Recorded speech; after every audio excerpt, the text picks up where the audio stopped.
아모스 1장.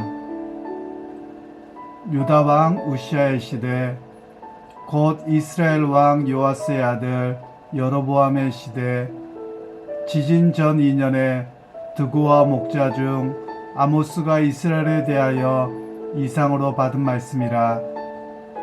그가 이르되 여호와께서 시온에서부터 부르짖으시며 예루살렘에서부터 소리를 내시리니 목자의 초장이 마르고 갈멜산 꼭대기가 마르리로다.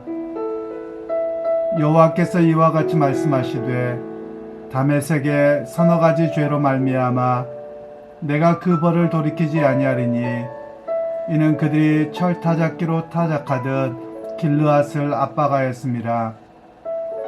내가 하사엘의 집에 불을 보내리니 벤하닷의 궁궐들을 사르리라. 내가 다메섹의 빗장을 꺾으며 아웬 골짜기에서 그 주민들을 끊으며 벳 에덴에서 규 잡은 자를 끊으리니 아람 백성이 사로잡혀 기르에 이르리라. 여호와께서 말씀하셨느니라. 여호와께서 이와 같이 말씀하시되 가사의 서너 가지 죄로 말미암아 내가 그 벌을 돌이키지 아니하리니 이는 그들이 모든 사로잡은 자를 끌어 에돔에 넘겼음이라. 내가 가사성에 불을 보내리니 그 궁궐들을 사르리라. 내가 또 아스돗에서 그 주민들과 아스글론에서 규를 잡은 자를 끊고 또 손을 돌이켜 에그론을 치리니 블레셋에 남아있는 자가 멸망하리라. 주 여호와께서 말씀하셨느니라. 여호와께서 이와 같이 말씀하시되 두루의 서너 가지 죄로 말미암아 내가 그 벌을 돌이키지 아니하리니 이는 그들이 그 형제의 계약을 기억하지 아니하고 모든 사로잡은 자를 에돔에 넘겼음이라. 내가 두로 성에 불을 보내리니 그 궁궐들을 사르리라. 여호와께서 이와 같이 말씀하시되 에돔의 서너 가지 죄로 말미암아 내가 그 벌을 돌이키지 아니하리니 이는 그가 칼로 그의 형제를 쫓아가며 긍휼을 버리며 항상 맹렬히 화를 내며 분을 끝없이 품었음이라. 내가 대만에 불을 보내리니 보스라의 궁궐들을 사르리라. 여호와께서 이와 같이 말씀하시되 암몬 자손의 서너 가지 죄로 말미암아 내가 그 벌을 돌이키지 아니하리니 이는 그들이 자기 지경을 넓히고자 하여 길르앗의 아이벤 여인의 배를 갈랐음이니라.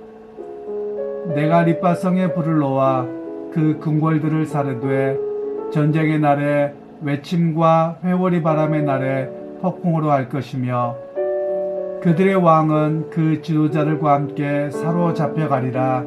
여호와께서 말씀하셨느니라.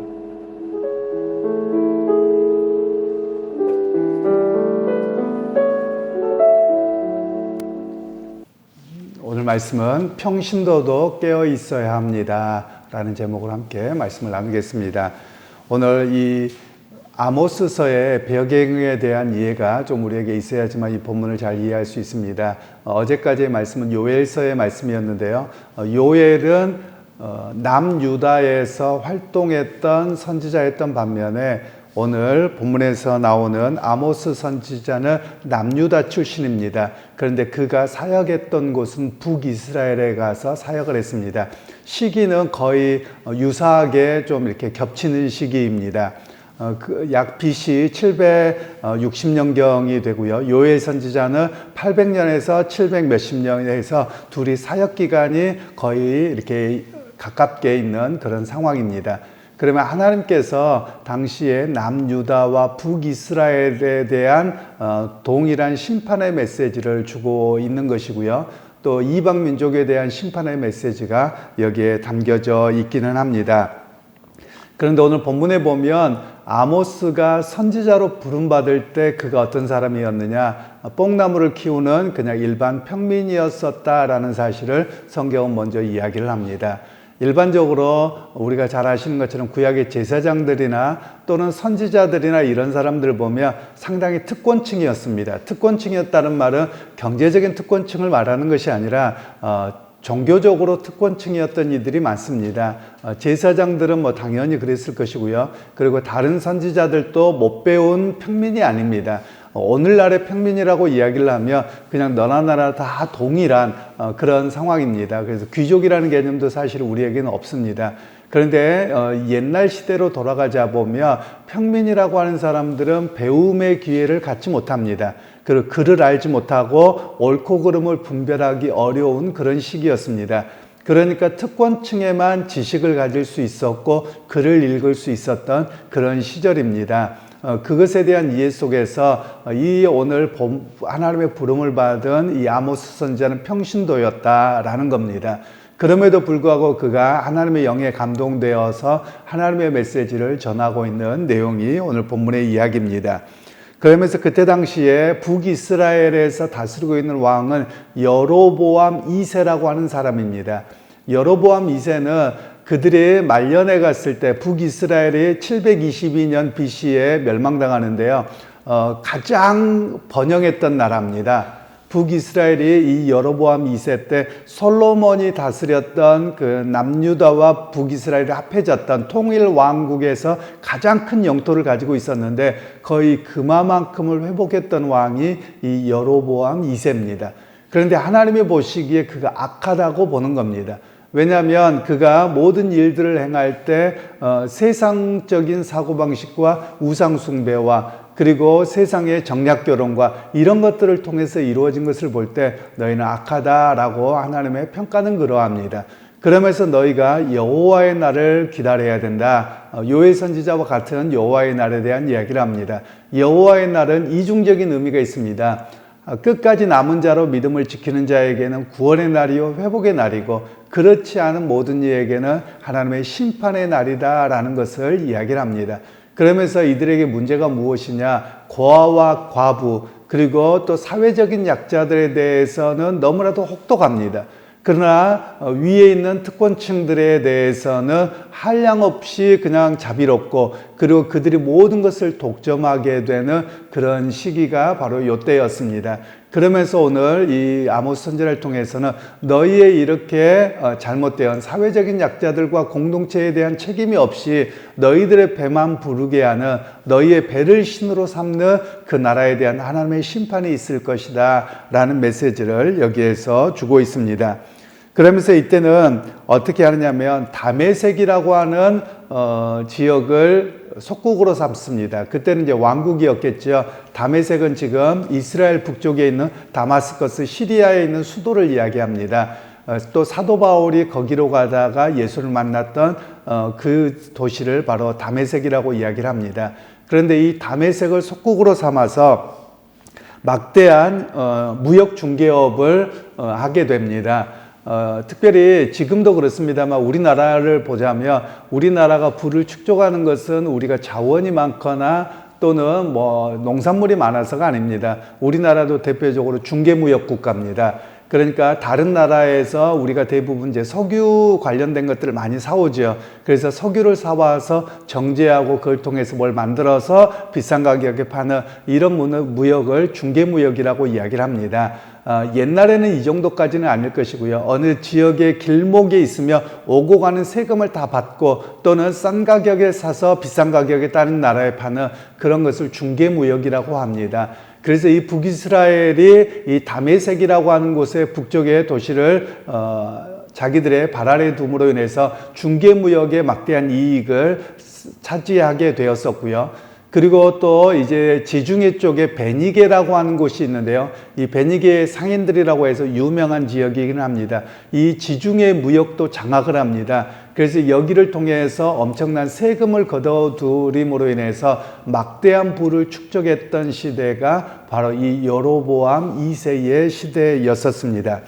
그런데 오히려 하나님께서는 이들에게 여호와의 날 심판의 메시지를 전하고 있다는 겁니다. 그러면 오늘 우리에게도 이 메시지가 상당히 경고의 메시지가 되어집니다. 왜냐하면 우리나라 역대 우리 민족의 나라의 개념에서 보면 지금과 같이 풍성하고 엄청난 부를 누릴 시기가 없었습니다. 그렇다고 보면 이 부를 누릴 때 사람들의 모습이 어떠하냐라는 겁니다. 즉 이스라엘 백성들도 오늘 북이스라엘 백성이나 남유다는 다 마찬가지로 자신들의 부가 많으며 사회적인 약자를 돌아보고 사회적 공의를 실현하느냐, 그렇게 가지 않습니다. 더 욕심을 내는 것이죠. 바로 오늘 우리 시대도 그렇습니다. 그리고 어떻게 하느냐, 하나님의 뜻을 좇기보다도 자기의 배를 신으로 삼는 그런 모습이 되어버렸습니다. 바로 그런 모습에 대해서 오늘의 시대에도 동일하게 하나님의 심판이 있음을 경고하고 있는 말씀들입니다. 그러면서 이제 어찌 보면 이렇게도 이해할 수 있습니다. 하나님께서 왜 아모스라고 하는 특권층이 아닌 평신도를 들어서 말씀을 주고 계시는가? 여기에 굉장한 의미가 있습니다. 왜냐하면 당시에 제사장들이 특권층으로 여기고 자기의 배가 뜻입니다. 그러니까 하나님의 심판의 메시지를 결코 전하지 않습니다.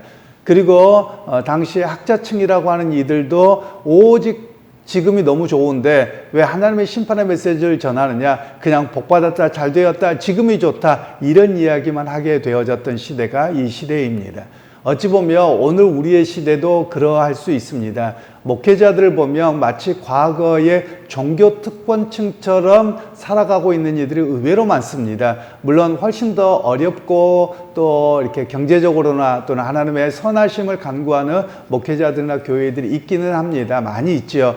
그러나 실상은 대형교회뿐만 아니라 많은 교회들의 목회자들이 특권층이 되어져 있습니다. 하나님의 백성의 섬김보다도 어떻게 하면 더 부를 누리게 하고 또 성도들의 귀를 좋게 해서 우리가 누리게 될 것인가, 어찌 보면 마치 오늘날의 신진 제사장들처럼 그들의 특권층 속에 있는 삶이 오늘의 한국 교회의 모습이라고도 할 수 있습니다. 그래서 하나님께서는 오히려 이 평신도를 들어서 깨트리고 깨우치고 있는 모습이 바로 이 본문의 말씀입니다. 그러면 오늘 우리에게도 동일합니다. 우리 성도들 한 사람 한 사람이 깨어 있어야 함을 말씀하고 있는 것이지요. 왜 그러냐면 목회자들이 신학을 독점합니다. 그리고 또 교회를 독점합니다. 말씀에 대해서 독점하고 있으니 성도들은 점점 어떻게 되느냐, 말씀에 대한 의미를 깨닫지 못합니다. 그리고 영적으로 더 무뎌집니다. 그리고 목사가 전해주는 메시지만 듣고 이게 복음인가 보다, 그냥 물질적으로 잘 되고 오늘 잘 되고 그냥 죽어서 천국 가면 되고, 이렇게만 우리가 남아있는 복을 향해서 비는 그런 종교가 되어져 가고 있는 것이 한국교회의 현실입니다. 그런 가운데서 성도들 한 사람 한 사람이 여호와의 날이 임할 것을 바라보고 하나님의 거룩한 남은 자로 깨어 있어야 함을 오늘 이 아모스서는 우리에게 말씀을 하고 있습니다. 그리고 이제 2절 말씀에는 하나님의 예루살렘에서부터 소리를 내리시니 목자의 초장이 마르고 갈멜산 꼭대기가 마르리로다. 여기에서 보면 예루살렘에서부터 하나님이 징계를 내리시는데 갈멜산과 목자의 초장까지 말라버렸다라고 이야기를 합니다. 지금 너희가 이렇게 부를 누리고 있는데 이들은 말도 안 된다고 생각을 하는 겁니다. 우리가 이렇게 풍성한 부를 누리고 있는데 그런 가난하고 고난의 시기가 어디 있겠느냐라고 이야기를 합니다. 그리고 그들의 이야기는 믿지 않는 이들이나 그러겠지, 어려운 사람들이나 그러겠지, 이렇게 이야기를 합니다. 그런데 하나님께서는 당시 최고의 도시고 부와 권력이 그리고 종교가 다 집합되어져 있는 예루살렘에서부터라고 이야기를 합니다. 그리고 갈멜산은 우리가 잘 아시는 것처럼 엘리야 선지자가 바알 선지자와 대결했던 곳입니다. 그래서 그들에게는 신앙적으로 굉장히 중요한 곳이죠. 그런데 그곳도 그렇고 또 가장 밑에 있는 목자들의 초장까지 모든 것이 다 말라버리게 되는 역사가 있을 것이다 라고 이야기를 합니다. 실제로 우리는 역사의 뒤안길에서 삽니다. 그래서 이 시대를 보면 나중에 BC 722년에 아수르의 사네립이라고 하는 장군에 의해서 완전히 이스라엘이 멸망합니다. 그래서 이 북이스라엘의 멸망에서 실제로 이런 역사가 이루어졌음을 오늘 우리는 알 수 있는 것이죠. 그리고 이제 3절에서 15절 말씀은 하나님의 심판이 북이스라엘이라고 하는 나라에만 그치는 것이 아니라 이방 나라들에게도 동일하게 경험되어질 것이다, 이런 이야기를 하고 있습니다. 그래서 실제로 다메섹은 나중에 어떻게 되느냐면 먼저 이 아수르의 왕에 의해서 침공을 당하죠. 그래서 가장 먼저 넘어가게 되고요. 그리고 점차적으로 해서 북이스라엘이 다 멸망합니다. 물론 남유다까지 왔지만 남유다는 정복하지 못하고 그냥 돌아가는 사건들이 벌어지게 되기는 합니다. 그래서 오늘 여기에서 가사 왕국도 없어져 버리게 되고요. 아수르의 디글랏빌레셋 3세라고 하는 사람에 의해서 이 가사도 무너지게 됩니다. 이 가사라고 하는 것은 지금 현재 지금 이스라엘과 하마스 전쟁이 일어나죠. 팔레스타인 사람들의 거주지를 요즘에 가자라고 우리 뉴스에 나오는데 Z 발음이어서 가자하고 가사하고 중간 발음입니다. 그래서 그때도 여전히 이 가사 지구가 굉장히 어려운 곳이었고요.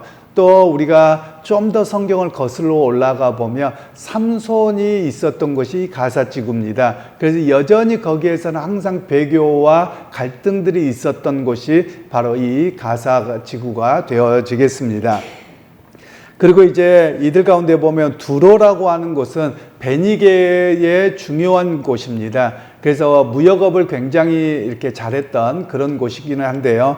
바로 이것도 두로 왕 히람이라고 하는 사람의 이야기가 성경에 나옵니다. 그래서 두로 왕 히람과 여로보암이 굉장히 각별한 사이였습니다. 그래서 그걸 통해서 많은 경제적인 이득을 취하기는 했습니다. 그런데 나중에 일방적으로 두로 왕 히람이 계약을 파기합니다. 그래서 이스라엘 백성들을 잡아가고 그리고 인신매매를 합니다. 그리고 술 사먹는데 여인을 팔아먹고 계속 이런 일들이 발생합니다. 그래서 하나님께서 이 두로와 왕 히람과 두로라고 하는 나라도 다 멸망시키시겠다고 하셔서 실제로 이 아수르에 의해서 결국은 여기도 멸망당하는 그런 시간들이 되어집니다. 여기 두로는 나중에 이렇게 마케도니아의 왕이었던 알렉산더 대왕에 의해서 망하네요. 그래서 한참을 역사를 가지만 우리에게서 보면 그 뒤에 결국은 망하게 됩니다. 그러니까 이 알렉산더 대왕이 나왔던 시기가 언제냐면요. 우리는 성경의 말라기가 끝난 이후입니다. 그래서 말라기에서부터 예수님 또는 세례 요한이 탄생해서 메시지가 나오기 전까지가 약 400년 기간인데 이때를 가리켜서 중간기 시대라고 이야기를 합니다. 그런데 이때 세계 역사에서는 아수르 제국 그리고 바벨론 제국 그리고 바사 제국 그리고 그리스의 알렉산더 대왕 그리고 로마 제국까지 이어지는 굉장히 세계사적으로는 드라마틱한 시간이 바로 성경의 말라기에서부터 세례 요한까지 그 사이가 되어질 것입니다. 그리고 이제 여기에서 전체적으로 말씀하고 있는 것은 하나님의 백성을 억압하는 이들이나 또는 하나님을 떠나고 있는 북이스라엘이나 이 모두가 다 하나님께서 어떻게 하시느냐? 하나님이 심판하신다라는 것을 말씀합니다. 그런데 하나님의 심판이 어떻게 이루어지느냐? 이방 민족을 들어서 그냥 쓸어버리셨다는 거예요. 그래서 역사에 대한 인식을 우리가 좀 잘할 필요가 있습니다. 우리가 보기에는 위에 있는 아수르나 바벨론이나 또 바사 왕국이나 바사 왕국은 페르시아로 지금의 이란에 해당됩니다. 그래서 이런 나라들이 흥망성쇠가 있지요. 그냥 세상의 역사에서는 단순하게 그 나라가 일어났다가 없어졌다 이렇게 볼 겁니다. 그런데 오늘 성경적인 우리 역사관은 어떻게 이야기를 하느냐? 하나님께서 그들에게 기회를 주셨고 그들을 들어서 징계하는 방망이로 쓰셨다라는 것을 우리에게 말씀하고 있는 것이지요. 그래서 오늘 성경에서 말씀하고 있는 것은 그렇습니다. 깨어있지 아니하면 반드시 하나님의 심판을 받습니다. 깨어서 회개하고 하나님의 말씀을 따라서 공의와 하나님의 뜻이 이루어지도록 하는 그 역사를 행하지 아니하면 나라가 망합니다. 그럼 나라가 망하면 개인의 삶은 괜찮느냐? 개인의 삶도 다 망하는 겁니다. 그러면 그 개인의 삶까지 다 망해진다는 이야기는 경건한 사람들에게는 아무런 영향력이 없느냐? 다 있습니다. 나라가 전쟁이 휩싸이면 잘 살든 못 살든 다 어려운 겁니다. 그것처럼 우리 깨어있는 사람들이 많을수록 나라를 지키고 보호할 수 있음을 우리에게 말씀하고 있는 것입니다. 그래서 여러분 오늘 우리가 이 시대에 기도해야 될 제목이 우리 그리스도인들에게 있습니다. 제가 과거에 충현교회에서 이렇게 교사로 사역하고 이렇게 대학 시절을 다닐 때 보니까요. 지하에 내려갔더니 교회당에서 기도하시는 분들이 계시더라고요. 그리고 또 제가 서울의 왕십리교회에서 있을 때 보면 권사님들이 이제 남편들이 돌아가시잖아요. 그러면 얼마 안 있다가 장례 다 치르고 나서 뭐 이불 하나씩을 다 들고 오시는 거예요. 그래서 왜 오시냐고 나중에 봤더니 교회당에서 밤새 기도하면서 살아야지 이 나라가 지켜지죠. 이러면서 기도하시는 분들이 계시더라고요. 그래서 아마 지금도 그런 전통이 이어지지 않을까 싶기는 합니다만 오늘 우리 그리스도인들이 해야 될 일들이 있습니다. 그것은 나라를 위한 기도입니다. 그 나라가 그냥 우리 민족이 좋아서가 아니라 우리의 삶도 무너지죠. 그리고 하나님의 교회도 무너집니다. 그래서 하나님 앞에 공의와 정의가 세워지고 그리고 이렇게 잘 먹고 잘 살고 있는 풍요를 누리는 시대에 타락하지 아니하도록 주의 역사가 일어나게 하옵소서. 그런 고백이 우리 고백이 되어야만 합니다. 그래서 오늘 성경 본문의 전체적인 이야기를 하자면 평신도인 아모스가 깨어 있었던 것처럼 오늘 성도들 개인이 하나님 앞에 깨어서 기도하고 말씀 좇아서 남은 자로 살아가야 함을 말씀하고 있습니다. 그러기 여러분 오늘 또 여러분이 깨어서 나라를 위해서 또 민족을 위해서 기도할 수 있는 그런 사명을 감당하는 우리 모두가 되시기를 주님의 이름으로 축원합니다. 하나님 아버지, 오늘 또 이 아모스서의 말씀을 통해서 평신도를 깨워서 하나님의 메시지를 전하고 있는 것을 들었습니다. 하나님, 나라가 풍요하다고 괜찮은 것이 아니라 오히려 풍요로울 때가 타락할 때였고 풍요로울 때가 하나님의 심판을 불러오고 있었던 것을 오늘 우리가 본문을 통해서 볼 수 있습니다. 하나님, 지금 우리가 너무 풍요로운 시대에 또한 교회조차도 종교적 귀족주의로만 너무나도 가고 있는 것은 아닌가 염려스럽기도 합니다. 하나님, 우리 각자가 깨어 있어서 남은 자요 또 나라와 교회를 위해서 기도하는 사명을 다 잘 감당하는 우리 모두가 되게 하여 주옵소서. 예수님의 이름으로 기도하옵나이다. 아멘.